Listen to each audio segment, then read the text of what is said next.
What's going on, trading card game players? Figs here with Figs Forum, bringing you guys another Phantom Knight deck profile. So I wanted to go ahead and showcase for you guys the deck profile from the video that I posted not long ago in regards to the combos with Colossus and things like that. So I wanted to go ahead and give you guys, the formula and my take on what I'm playing currently for that build. It changed a little bit in terms of some cards. Obviously I don't want to just throw you guys any kind of list. I do play a lot of the decks, or I play all of the lists that I provide you guys.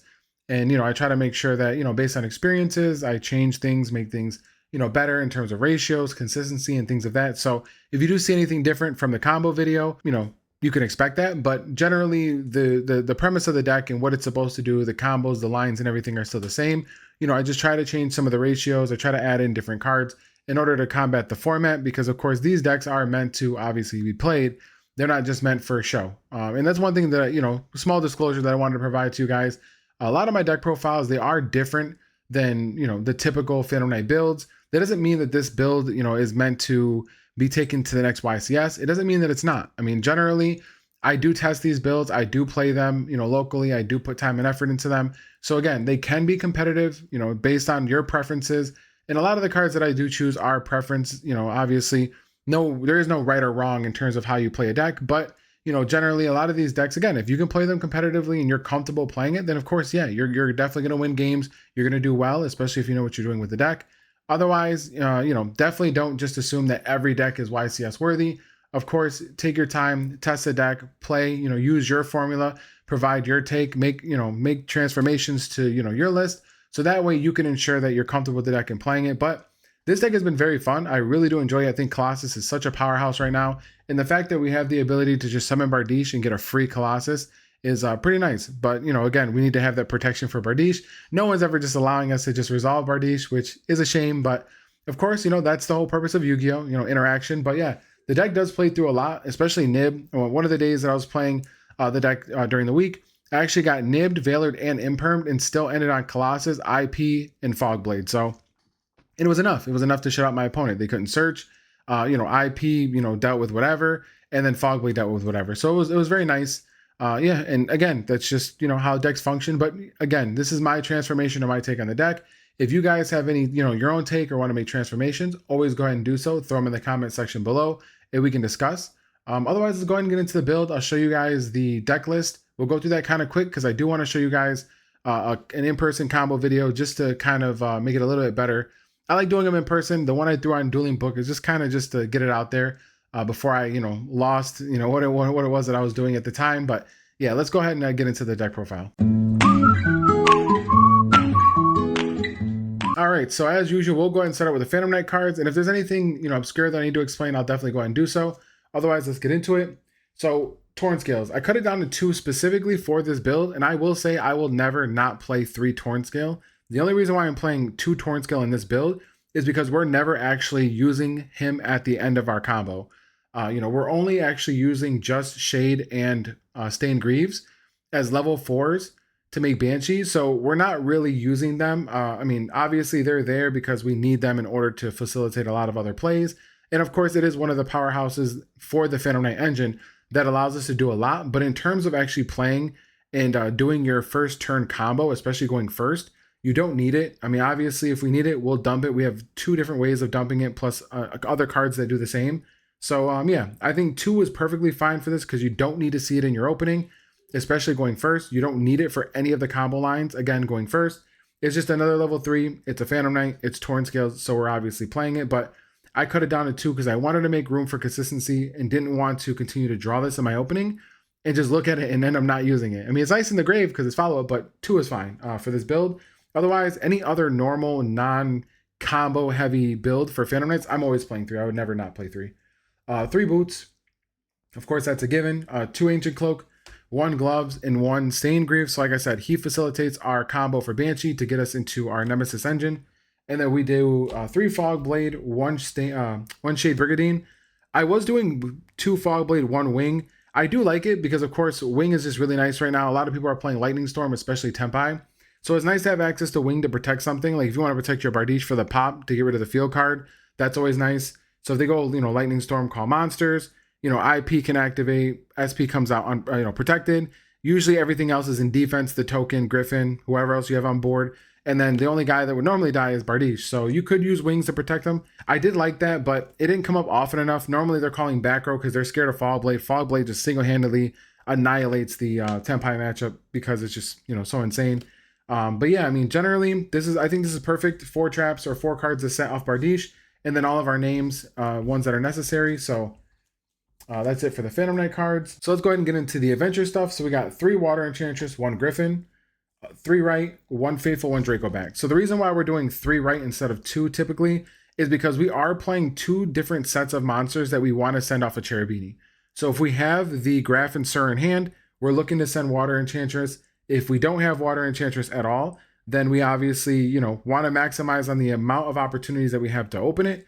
But generally, we're sending Graf for Sur because that's a part of our main line, and it's the fastest and most consistent way of being able to get into Bardiche without having to use additional cards. You know, and that's the focus of the premise on this, is that you're really just trying to, as easily as possible, make Bardiche, resolve Bardiche, get Shade, get Stained, and, you know, go through your combo line. So I felt like Graf and Sur are the best way to do that. Plus, Appaloosa is very strong right now. With the lack of Omnis, you know, being able to end on Griffin Appo is just pretty insane, especially if your opponent just doesn't have the droplet.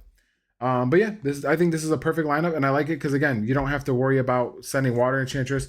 You're ideally just having, you know, potential of opening up at least 6 copies of Right. Then, like I said, we have our Sur and Graf. You know, they're our way of being able to bridge into Bardiche for free, ideally free. And yeah, so we're playing 1 of each. Then we're also playing 1 Nemesis flag, 1 Corridor. So they're both of their effects. If you're unaware, Nemesis monsters have to return 1 face up, or target 1 banished monster. Obviously, the face up terminology is because of the fact that if it's face down and it's a monster, it doesn't recognize it's a monster, so it does have to be face up. But yeah, Nemesis flag, Corridor. He searches a Nemesis monster. He adds 1 from banished, which is irrelevant. You're ideally just looking to search this to hand, summon it, search, get Corridor, activate this in hand, then tribute it for the Colossus. So that's a free way of being able to do it. Plus, he's fire, so it works for Protoss in the sideboard. Then we've got our 3 Speedroid Terratop, 1 Taki Tomborg. Thank goodness this card came back to 3. He facilitates actually the entire combo by himself. So that's why this card's actually a huge powerhouse in this build. You know, being able to just go Terratop into your full combo of Colossus is actually really insane. So yeah, I like it a lot, and then it gets you into Apple as well, which is really cool. So then we're doing 1 Wielder, 1 Tracker. So I wanted to make sure that I had enough consistency. Again, this deck always relies on having 2 level 3s, but just a full combo alone, you just need 2 level 3s. It doesn't matter if it's, you know, what Phantom Knight name it is. You don't need any particular Phantom Knight name, which is great about this combo line. It's just that 2 level 3s gets you straight to your end board of Apple, Colossus, Bardiche, and whatever else you basically draw or have access to. So that's why it's very important just to see 2 level 3s, and these are the best ones in my opinion to utilize when you're playing, you know, with that style. You know, the dangers are nice. Yes, they discard. Yes, they draw. But again, they're dangers. You could randomly discard a card you absolutely need, and I don't like taking that chance. I don't have that good of luck, so I don't want to take that chance. 2 level 3s, perfect. Tracker and Wielder are definitely the best ones to do it with. Then we got 3 droplets. We're kind of going into our board breakers and random spells. 3 droplets, you know, best card in the deck, hands down. We'll never not see it. 2 talents, 1 called by, and 3 Book of Eclipse. So I decided to go with Book of Eclipse over Super Poly. I think I revealed in the combo video I was playing Super Poly, but the extra deck space is just way too tight. I realized after doing the combo, there are situations where your board opens up a little bit, or there's opportunities for you to summon other things. Like if you open up Corridor, why sit there and still do the whole line with Nemesis when you can just go into the Evil Storm Nightmare? So they're just better options, and I wanted to play those options because there's the potential of being able to, you know, do different things. So we want to have that option. So I tried to cut the consistency a little bit. I like Book of Eclipse right now. I think it's very good. You know, it's starting to see play as well. I think it's great, especially against a Tenpai matchup. They go battle, you just flip everything face down, and then whatever they summon just doesn't matter. So yeah, I mean, a lot of these cards are very good. I mean, obviously Droplet's just insane right now, but we wanted to make sure that we had cards for going first and second. So that's why we're kind of utilizing the 2 and 1, because this is always better going first, but you know, going second, it's not the worst. Princess is a card, so we have the ability to answer that. And then every fire deck is playing like 100 hand traps. So, you know, I thought about playing Crossout. I tried, but unfortunately, because this deck has a lot of cards in it that you just have to play for the combo, I don't think it's worth it. I think if I am playing a standard Phantom Knight build this format without the Colossus engine with the extra cards, because ideally if you cut Sur, Graf, in the Nemesis Corridor and Flag, that's a lot of extra space for cards that are good, like Mseti, King Sark, and then you can make room for like one of each hand trap, play cross out, and still play your board breakers. But I think this is, you know, absolutely fine. One Foolish, one Rhoda, so, you know, just consistency cards and, again, fillers. I mean, that was the idea. Is the main deck's 43, so we wanted the ability to play a heavier main deck, so we filled it in with cards that are either searchable or send to grave. Foolish is insane in this deck because, again, the idea of Cherubini sending either Water Enchantress or Grath means that we're able to use Foolish to send the other if we do get interrupted, get hit, or whatever the case may be, or if we only see one or the other. So going into the extra deck, we have one Levier. Again, he's essential for the combo for Protos. You don't necessarily need him, obviously, for the combo going first, but yeah, Levier is very good, especially in this deck because of the fact that you do want to float some of your cards. And with the idea of being able to banish cards with Protos, you're actually able to use Levier to like bring back like Graf or Sir after banishing it, and then, or Sir, and then you know, Sir will die, and then you get Cherubini. So it's really cool. Like you get an interaction of being able to get a free Cherubini again, and then you can just use his effect to send something. So little niche interactions like that, or being able to bring back a level 3 just is good in general. He's like, you know, he's a free SP, you know, if you're playing into a board. And then of course you can use him for Zeus. So 2 Break Sword standard. We're also playing the Evil Swarm Nightmare. There are OTK package with Raider Knight and Arc Rebellion. So that's a given. And like I said, I wanted to have another end board card, so Nightmare was the card to choose on that. Then we're also playing the Infernal Flame Banshee. So for those who don't know what it does, just requires 2 level 4s, searches for a Pyro, and then the Pyro that we're searching is Nemesis Flag. And that's where we have our fires. So for Protos on the side, we have our fires in there. So you just, you know, you can link away one for like IP with another body, and then just go ahead and summon the Protos with the flag. It'll pop, but you're able to lock your opponent out of summoning fires, which is an instant win against two big decks in the format. Zeus is Zeus. I mean, honestly, I've thought about cutting him. I don't honestly haven't summoned him in a very long time. Because I feel like if you're in the position to summon Zeus right now, you're probably in the position to just Arc Rebellion and kill your opponent, which is what I found. But I keep him in here just in case, because, you know, as a Phantom Knight player, you'll probably understand there's those times where you'll go to like summon, you know, a rank 3 and you're just like, I can summon Zeus right now. So it's like, I don't want to be in that position where I'm like, oh, I can Zeus my opponent and I'm just happening to not play it. One Cherubini, obviously best card in the deck. IP, SP, Dark Charmer, Bardiche. I mean, these are all obviously very standard, just cards that we need, cards that are good, and cards that we end on. And then the Apple, like I said, that's kind of a new addition. I haven't played Apple actually in a very long time, and I really enjoy it. Very solid card. It's very free, just because of the entire combo line that we're doing gives us Cherubini. When we summon Bardiche, we get 2 bodies with the flame, with the Infernal Banshee and the flag. So you take Cherubini, flag, and Banshee, make Apple, and then summon Colossus. So that's pretty much the premise of what you're ending on. Your end board will typically look like this. With whatever other cards that you do have. So you're just like ending with something like this, you know, however you want to do it, this, like this, or whatever. But generally, this is what you're ending on. So Cherubini gets you this. Or, I'm sorry, 1 Terratop gets you this, 2 level 3s get you this. So that's the idea. I mean, you're basically looking to just get a free, nice combo of Apo plus Colossus, and then whatever else you draw, or whatever else you have access to. So, you know, if you happen to, like, you know, you can modify it. There are really gimmicky ways of you being able to go through your combo line where you get kind of free cards, which is nice. So, and I'll show you guys in a little bit here. We'll go over the sideboard, because I just wanted to kind of show you guys how I'm playing the sideboard with a deck like this, because we do have good options. 2 Druid Swarm, 1 Mag. This was Nib originally, but Nib is very contradicting with the Sweepware Terratop. This is 2, but he's at least a dark. So that was my big thing, was that if we are putting this in, we're probably playing against a deck that has dark cards. So ideally, since we have this, we can kind of just summon anything, make Dark Charmer out something, and then like make a free Bardiche. So it's like a 2-guard Bardiche is pretty good. And that's the idea, since, like I said, this kind of puts in just as much work as Nib in certain situations. But unfortunately, a lot of people are playing cross out, so I felt like this was just a better option. 1 Barbar. We're playing the Burning Abyss. This is kind of a time card that's, you know, very good. Protos. So one of the things that I was doing originally was I was actually trying to play Horus with this, because Horus has the other attributes. So you could ideally like keep one of the Horus monsters on board, some of this, and call that attribute, which is really cute. But fire is like the only main one that comes up. You call it dark, you're getting rid of a lot of your own stuff. So I probably wouldn't do it. Or, I mean, you could. I mean, ideally, if you do the line with Apo Bardiche, instead of you know, doing the corridor, we're siding this in, I guess you could call dark and then like pop your own Bardiche. But then you keep this in Apo, which is pretty strong. So if they actually like find a way to play, you can, you know, combat them, but I think it's fine. The one of 3 Solemn Judgment. I like this a lot. Solemn Judgment is actually putting in work. I've been recommending it to my my boys, my people I play with, TCG's Finest. I've been recommending it to them. It's just a very solid card right now, honestly. I mean, being able to just have an answer to something like Droplet. A lot of times, you know, your opponent will have Droplet and they'll send like 3 or 4 cards just to out your board of the Bardiche, Apple, Colossus, and like Griffin. And then you just go Judgment. And they now have to play with like 1 or 2 cards and they just lose. So being able to have that, I think, is actually pretty insane. It's also very good against Lightning Storm if you want to keep your back row. I mean, I normally don't need it because all the cards that we play, like Fogblade and Wings or whatever, are usually floatable. But generally, if I have good cards in the back row, I'll protect it. If I know that my opponent's not going to be able to do much more outside of the Judgment, you just got to be careful paying half your life because that does come up, obviously. 3 Cosmics, 2 Lightning Storm, and 1 Harpy. So back row hate and board breaking potential is the idea behind this. I'll always not play 3 Cosmic. I feel like it's just right. You know, like being able to single-handedly trade 1-for-1 with a powerful continuous card is usually pretty good.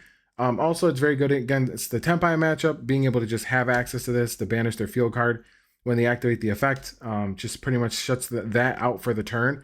And then you just have to worry about, you know, whatever else they have. But yeah. So that's it for the side deck. That's it for the main deck and the extra deck. Let me go ahead and show you guys a quick combo here. I'll go over anything that I need to that's potentially important, and we'll go from there.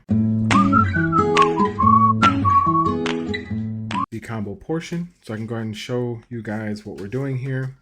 Hopefully it just includes Terror Top, make my life easy.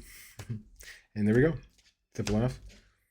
So this is the interesting part. When you have Staingreaves, opening up something like Staingreaves or the Bardiche actually gives you more for your end board, which I do like a lot. So we'll go ahead and show you here. So this will be our hand. We'll set, we'll keep our hand here. You guys can see this here. And then we'll start off, standby main, summon, effect. Go ahead and get our Take Tomborg. And that's the thing about this is, again, playing the 3 right and 3 water enchanters, we want to make sure that we have access to one or the other, which is very important. But with this line, we're actually going to be able to send water enchantress. We're going to be safe. We'll go ahead and get water enchantress off of, summon the Cherubini first. We'll get water enchantress off the Cherubini because I feel like we'd rather have the protection. And the only difference is we're actually just going to only end on IP instead of Apo, which is not a bad thing. I mean, IP is just as good. So we'll activate this, get our token, take that out the frame, go ahead and get our cards here. So we'll get Faithful, and then we'll go ahead and we don't want to play into Nib, so we'll search for a monster. Get Griffin. We'll discard this guy since he's pretty much done right now. Summon, and then we'll go ahead and get our search for the Draco back, and then we'll go ahead and normal summon. Link these 2 away. So now we have protection, and I think that's more important, honestly. This format, there's so many hand traps, so if we want to get there, I think it's best to just have the protection that we do need. So we'll go ahead and summon Bardiche. Bardiche effect, we're going to go ahead and set Shade, and then we're actually going to go ahead and send Cloak. Cloak's going to go ahead and use his effect. We're going to go ahead and get Silent Boots. So now we're going to go ahead and use Staingreaves to summon Boots, activate the trap monster, overlay these 2 for Infernal Flame. And this always goes to the far end. This is open. Infernal Flame effect, we're going to go ahead and detach and search for a Nemesis monster, or a Pyro, which is the Nemesis monster. So we'll get Flag. Then we're going to go ahead and activate Flag by putting back the Cloak. And then Flag's going to go ahead and search. We're going to go ahead and grab our Corridor. And then we'll go ahead and link these 2 away into IP. And then we'll go ahead and summon Corridor by getting rid of... we'll put this back. Put the water enchantress back. Not that it matters. Tribute. Summon Thunder Dragon. And then we have access to double Fogblade. Yeah. Banish Boots. I mean, we could have banished Boots first and then put it back with Corridor, but I don't think it matters. We play 3 Boots and we only have access to 1 trap left now since we've gone through 2 Fogblades. So, but yeah, double Fogblade, 1 wing. This stays in hand. And yeah, that's the idea. So we basically end on, again, that's the idea of having options, is that yes, like if you know you're playing against a deck that has good protection, or you just happen to know what you're playing against, or you're scared. I mean, this is obviously the weaker board, but it's still very strong. Like having access to IP, Wandering Griffin Rider, like you've got a floodgate from searching, you've got your Griffin, you've got your IP, double Fogblade, Droplet, pretty strong. It's a lot to deal with. So it's really nice. I mean, the only downfall is that IP will have to fuse with something, but ideally your opponent's link with something, but your opponent's probably going to have something. So it's very hard to just be like, oh, like to not expect something different. But yeah, I think it definitely does work. And if you had the ability to summon something else, I guess we could, but yeah, I think this is fine. And like I said, this is like a last ditch effort. If something comes up and you got to deal with it, then sure. But because 9 times out of 10, they're probably going to imperm this, or they're going to droplet or something. So they'll have an out for it. So we'll do that one more time, just to show you guys a little bit differently. We'll show you with the Apo. Shuffle this up real quick.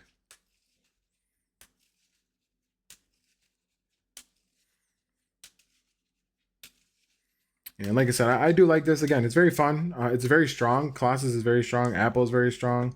Fogblade is very strong. So having these combination of cards is very good. I mean, it's a very hard board to deal with unless you have something like Droplet, which is why the sideboard comes in clutch. Water Enchantress, Call By, Cloak, Fog, and Corridor. Oh, so that's cool. So we don't have to go through the whole line, but we're also not going to have ideal protection, unfortunately, just the way that this plays. But the good thing is we don't really have to do a full commit, so we just kind of do Water Enchantress. If they have something, we call by it, but we are not going to be able to do Griffin because we have to have a way for the Cloak, so we'd probably have to end up just summoning the Cloak. You're getting Water Enchantress, you're doing 2 level 3, send Grafster, and then we'll end on Apo and IP for this combo since we have Corridor. So we'll do it. I mean, it's not the same typical thing, but I mean, obviously these are chances that you're going to draw like this. So let's say they Ash, I call by, get right, activate right, token, far zone. I like putting it in the far zone, especially that one. Faithful, normal, get Draco back, search for a monster. Like I said, it's going to have to be Water Enchantress. Activate Enchantress to summon. And that's what I do like too, is if you do end up getting nibbed, like you have access to basically Corridor, because they're gonna nib you before. Like they're gonna nib you as soon as you summon Bardiche, usually. Effect of Cherubini. Send Graph effect gets Sir. And reminder, Cherubini keeps these guys protected, so Bardiche. Effect of Sir, bring back Cherubini. Effective Bardiche.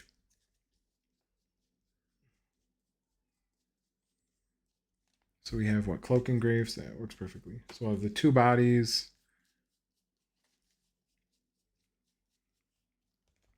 Plus the Torn.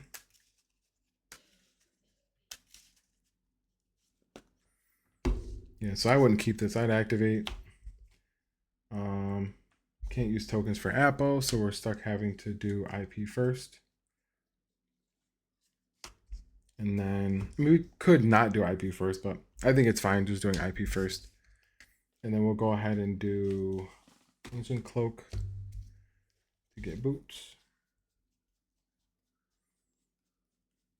And this is why it's okay to play the 2 Torn, just because of the fact that, again, it will come up, but it's not a necessity. Special. And then what we'll do is we'll actually...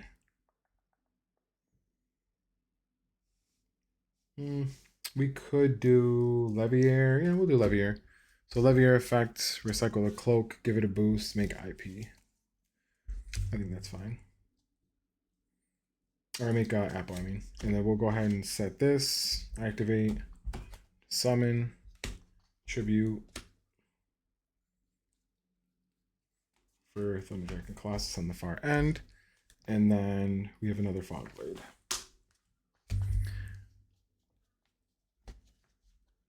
So pretty good. Like I said, 2 level 3s, that's all you need. Everything else is just basically additional. So if you get through certain names or you draw certain cards, you have the opportunity to have access to both. But This is pretty good. I mean, 3 interactions, 3. This doesn't have one because we don't have a break sword. I mean, we could have set up a break sword. We wouldn't have the extra body for it, for the Apo.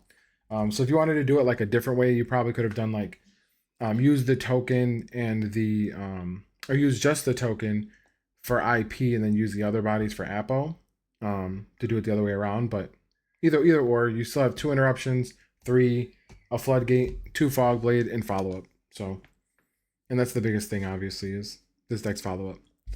But again, that's just a situation where we just don't have the protection, and that's why I said it's nice playing the 3 and 3, because you'll always be in a predicament where you might just, you want to have adventure. I mean, there's no reason to not want to open up the adventure cards because you want to have access to Griffin. But sometimes if we don't open up enough bodies to play 2 level 3s, then we have to submit the, adventure line to using it for Cherubini. That's why we have the tracker and the wheeler in there. Yeah, I just wanted to go ahead and showcase that for you guys, show you my formula or my take on what I'm playing here for the new format. Of course, again, this is ideally just an option. It's not the best deck. It's not the best build. It's whatever you make it. And again, I have no problems with it. I've been having fun with it. It's been very good and very consistent. Just have to make adjustments, make it work for you, and use whatever preference cards that you prefer to combat the format. Again, there's no real right or wrong. Yes, some cards do outshine others, so they do work the way that they do. But if you understand how certain cards work for your deck in each matchup, and you find a window or a way to use those cards and implement them properly, then again, there's usually no issue. But otherwise, this was my take or my formula on Phantom Knights at the moment. Again, I'll go ahead and provide you guys with an update as the format develops, so I can go ahead and show you guys, some more competitive builds with like Horus and things like that. But, that's for a later time. But appreciate you guys, of course, checking this out. Like, subscribe as always, and jump in the comment section below and show me your guys' transformation and what you guys would do with the build or the deck. And, hopefully you guys continue to enjoy the content.